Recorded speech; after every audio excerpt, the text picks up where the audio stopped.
Bonjour, bienvenue dans Écoutez ça, le magazine d'actualité de Zitata. Aujourd'hui, nous parlons de la société martiniquaise. Serait-elle en voie de décivilisation? Avec mon invité André Lucrèce. Bonjour. Bonjour. Comment ça va? Bien. Bien. Merci d'être là. Alors, tu es sociologue et écrivain. Tout à fait. Tu es un observateur assidu de notre société, sur laquelle tu as écrit divers livres, Oui. notamment Société et Modernité, il y a très Oui. longtemps, mais pas que. Hein. Et là, tu as écrit un article qui est paru récemment, où tu parles de décivilisation. Oui. Le titre, c'est ça, c'est presque ça. Oui, c'est ça, à propos de la décivilisation. À propos de la décivilisation. Alors, décivilisation, c'est vrai que c'est un concept que Norbert Elias a un peu familiarisé, enfin vulgarisé plutôt, dans les années 70, avec un livre sur le processus de civilisation. Puis il y a d'autres sociologues qui s'intéressent à ça. Pourquoi tu parles de décivilisation en Martinique? Parce qu'à mon avis, il faut être lucide. Il faut être lucide, notre société ne va pas bien. On a de multiples signaux et que je pourrais même dire symptômes. Et je crois qu'il faut, et c'est le travail d'ailleurs du sociologue, analyser un petit peu la dynamique des structures d'une société. Et là-dessus, je me suis fondé sur à la fois des faits, faits réels, également sur des statistiques, et puis aussi sur le discours qui est tenu. Et tout ça me montre que en fait, nous sommes en train de remettre en question ce que nous avons fondé, c'est-à-dire une civilisation qui pourtant a ses valeurs. Hein. Et remettre en question ces valeurs, c'est justement remettre en question négativement ces valeurs, c'est justement participer donc à une dynamique de décivilisation. Alors, les symptômes ou les signaux, ce serait quoi? C'est la violence qui a l'air de croître. Bien sûr. C'est ce que tu as appelé, ce qu'on appelle, en fait, quand on observe ces phénomènes de décivilisation, les processus de déparentalisation. Et d'ailleurs, tu en parles dans ce texte-là. Tout à fait. Mais est-ce que tu as parlé de valeurs? Est-ce que la civilisation n'est pas liée au concept et à la mise en œuvre et à la croyance en certaines valeurs qu'on supposerait supérieures au reste, et aussi au rôle de l'État et à la place de l'État? Parce que, en l'occurrence, l'État, dans une civilisation, a généralement le monopole de la violence, oui, tout à fait. La violence légitime. Oui. Or, ce qui est à l'œuvre aujourd'hui, quand on entend parler on voit les statistiques de meurtres, d'homicides, etc., c'est qu'on a l'impression qu'il n'y a plus aucun contrôle de l'État. Oui, c'est ça aussi. Le signe de la décivilisation, est-ce que ce n'est pas finalement, comment dire, le relâchement de l'État? Non, ce sont, enfin, je suis d'accord, mais ce sont surtout de multiples signaux. Alors, d'abord, il y a ce qu'on vient d'évoquer, donc la violence. C'est absolument incroyable. On tue des gens pour rien du tout. Hein. Et puis surtout, le nombre d'homicides, et qui plus est par arme à feu. On a connu la violence jadis. Alors, c'était plutôt une violence rurale avec le coutelas, etc. Tandis que là, on descend des gens à la vitesse grand V. Et surtout pour rien du tout. Donc, ce qui montre qu'il y a là au moins quelque chose qui n'est pas respecté, c'est la vie de l'humain. Bon, et ça, c'est extrêmement grave. Mais il n'y a pas que ça. Il y a aussi des violences diverses et variées contre les femmes, par exemple, des féminicides. Les féminicides, oui. Et puis j'insiste beaucoup sur la culture. Voilà. Notre culture est vraiment remise en question par, à la fois, moi j'appelle ça une sorte de dynamique comment dirais-je, en fait, on va tarir un certain nombre de choses que nous avons créées.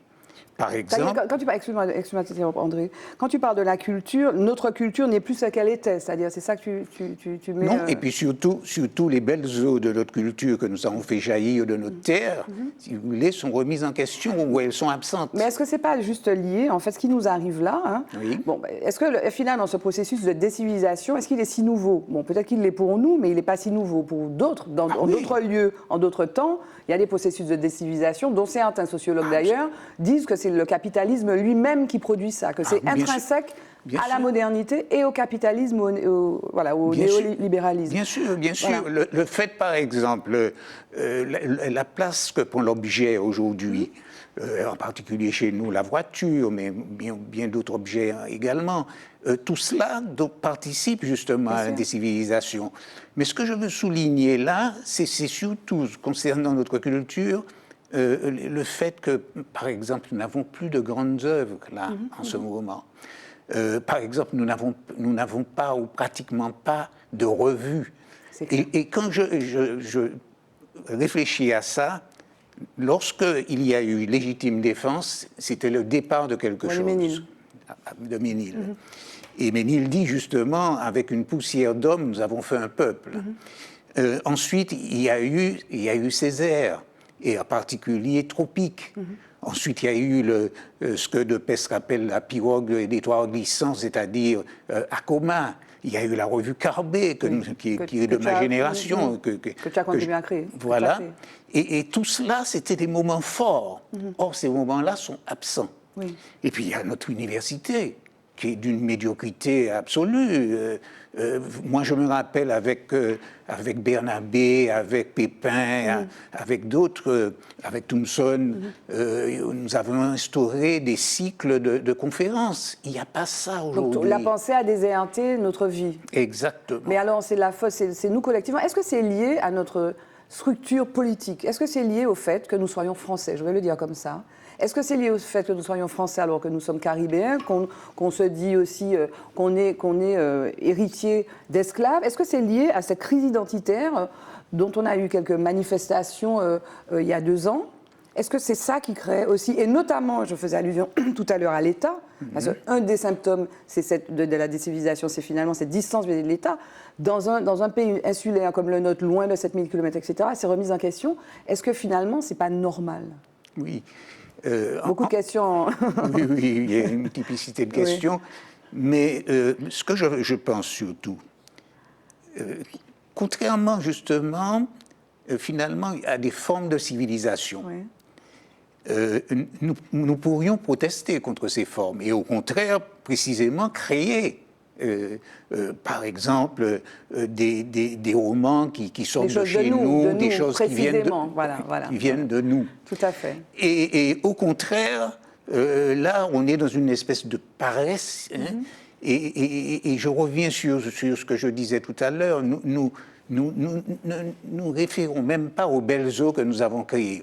Et l'une des dérives en particulier, cette espèce d'obsession, par exemple, sur l'esclavage. Autrement dit, on privilégie le passé, et je dis, je ne sais plus, dans un texte, on utilise le passé, notre passé, comme une soubrette qui est à notre disposition et que nous manipulons. Alors qu'aujourd'hui, on a justement un certain nombre de choses à faire. À faire pour demain, pour aujourd'hui. Et nous avons à créer justement dans cette perspective. Oui. Et là, je dois dire que cette télévision Zitata que je connais aujourd'hui, mais enfin je suivais déjà un certain nombre d'émissions, mais c'est une création. Et c'est une création qui va valoriser notre culture. Alors, et précisément, parce que la culture, je ne sais plus qui a dit ça, mais la culture est l'humanité de l'humain. Est-ce que tu as le sentiment, donc le processus de décivilisation, il faut y travailler, enfin il faut travailler contre, par la culture? Est-ce que tu as l'impression qu'on investisse là? Parce que tu faisais le constat qu'on n'a pas de revue, etc., mais finalement, on pourrait favoriser les créations aussi, les puissances publiques, pour parler d'elles, ou le pouvoir politique, pourrait, par exemple, faire en sorte que notre université soit plus présente dans notre vie quotidienne, payer, je ne sais pas, payer des recherches ou des enseignants-chercheurs pour qu'ils aillent dans certaines directions, etc. Est-ce que tu as l'impression qu'on se donne les moyens, finalement, de lutter contre cette décivilisation? Non, je dis non. Et je vais en plus ajouter quelque chose qui a rapport justement avec notre jeunesse. J'ai été très proche de la jeunesse sur les ronds-points, quand il y a eu justement les blocages. En octobre-novembre dernier. Voilà. Et ils disent 2 choses. Ils disent globalement, on ne fait rien pour nous. Oui. Il n'y a pas de faire rien, ben non. Bon. Mais ils ont envie de faire des choses.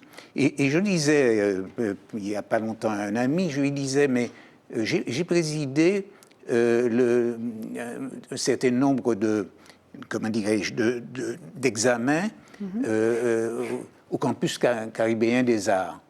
J'ai été étonné favorablement de la qualité de ce qui est sorti là. Et aujourd'hui, nous n'aidons pas précisément ces gens qui veulent travailler, qui veulent créer et qui à mon avis, donc, peuvent être précisément ceux qui vont nous ramener aux belles eaux dont je parle. Et à la civilisation. Et alors, tu parles dans ce texte, et tout processus de décivilisation passe aussi par ça. Ce que tu as appelé la déparentalisation. Oui. La famille martiniquaise a vécu. Oui. Et elle intégrait ses membres, oui. Elle faisait grandir. Bon, il n'y avait pas que des choses positives, hein, quand même. Bien sûr. Mais qu'est-ce qu'on fait? Comment on fait pour faire revivre ce premier cercle, en fait, de communauté? Oui. Comment on fait? Alors, ce qui était grave, et je donne ce chiffre quelquefois, 60% des personnes qui occupent des HLM sont des mères célibataires.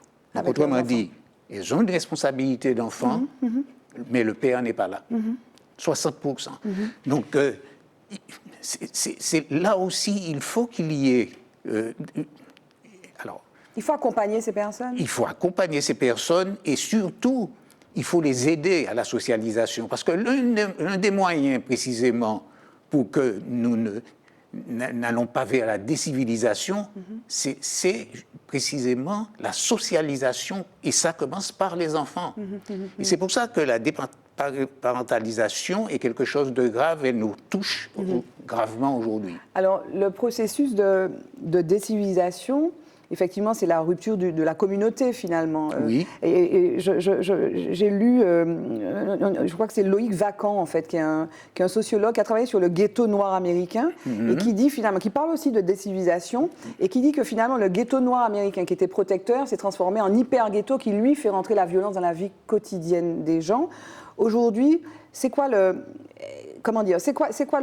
l'avenir, finalement? Comment on fait pour arrêter ce processus qui a l'air, finalement, d'être le même partout, en réalité? Oui, en plusieurs endroits. Comment faire?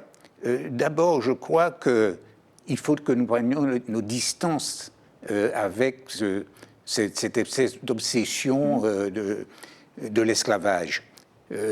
Tout simplement parce que ça ne nous apporte rien du tout. Je rappelle la phrase de Fanon.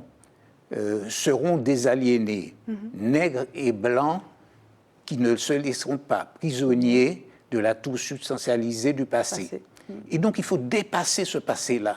D'autant plus que même les déboulonnages que nous avons vus sont des déboulonnages qui sont parfois malheureux. Je prends un exemple comme Ernest Deproge, qui, à Saint-Pierre, crée avec Duquesnay, se bat contre les Blancs créoles, contre les Békés, pour construire le lycée de Saint-Pierre en disant non seulement c'est notre gloire, ce lycée, mais c'est aussi la lutte contre la non-connaissance, contre l'ignorance. Eh bien, Ernest Deproge a été renversé, enfin la statue de Ernest Deproge a été renversée, et donc il faut donc que il faut approfondir justement ces connaissances, il faut se battre pour qu'elles circulent, et je crois que c'est par tous ces éléments-là qu'on arrivera donc à bloquer cette décivilisation. Il y a quand même un combat à gagner qui est celui du chlordécone quand même. Je pense que j'ai l'impression que les deux sont liés en fait. Personnellement, j'ai l'impression que le nœud aussi de ce retour à l'esclavage, qui est effectivement assez régulier, c'est aussi le poison du chlordécone. Mais bien sûr. Voilà, donc il faudrait que ça soit réglé cette question-là. Bien sûr. Sur le plan judiciaire, je veux dire. Bien sûr. Il faut absolument d'abord reconnaître ça à son niveau, et puis faire en sorte que les gens qui ont subi ça soient réparés. Et alors la suite, parce que là, le constat peut sembler dramatique, mais est-ce qu'il y a les raisons d'espérer? C'est quoi, André? Bien, les raisons d'espérer, c'est que nous avons toujours rebondi. Nous sommes un peuple nous sommes passés par plusieurs épreuves, et la première a été justement l'esclavage, et la traite et l'esclavage. mais nous avons toujours rebondi. Et je fais confiance finalement à cette jeunesse que j'ai rencontrée sur les ronds-points. Les ronds-points en fait, ils ont cette volonté-là. Et en revanche, ils sont très critiques vis-à-vis des politiques. Oui, et on le voit dans les urnes. Les gens ne votent pas et eux ne votent pas. Bien sûr. Et l'abstention, c'est finalement ce qu'ils disent aux politiques. Ils veulent parler de cette manière-là. Il nous reste peu de temps, mais quand même, des civilisations, on parlait de l'écrasement ou la destruction des communautés. Il y en a une qui fleurit, c'est la religion. Les églises fleurissent. Oui, mais ça n'est pas une mauvaise chose. Oui, non, mais voilà, c'est-à-dire que toutes les communautés ne sont pas détruites. Oui, tout à fait, tout à fait. J'ai été invité à la cathédrale de Fort-de-France pour justement réfléchir sur tous ces problèmes-là. J'étais étonné, il y avait des gens debout. Oui. La cathédrale était remplie et les gens, là aussi, allaient dans le même sens. Il faut aller vers la civilisation. C'est ce qu'ils disaient. On va retenir ce mot de la fin. Merci André Lucrèce d'avoir été avec nous, d'Écouter ça. Et puis merci à vous de nous avoir suivis. On se retrouve pour un nouvel épisode de Écoutez ça, le magazine d'actualité de Zitata. À bientôt, bye bye.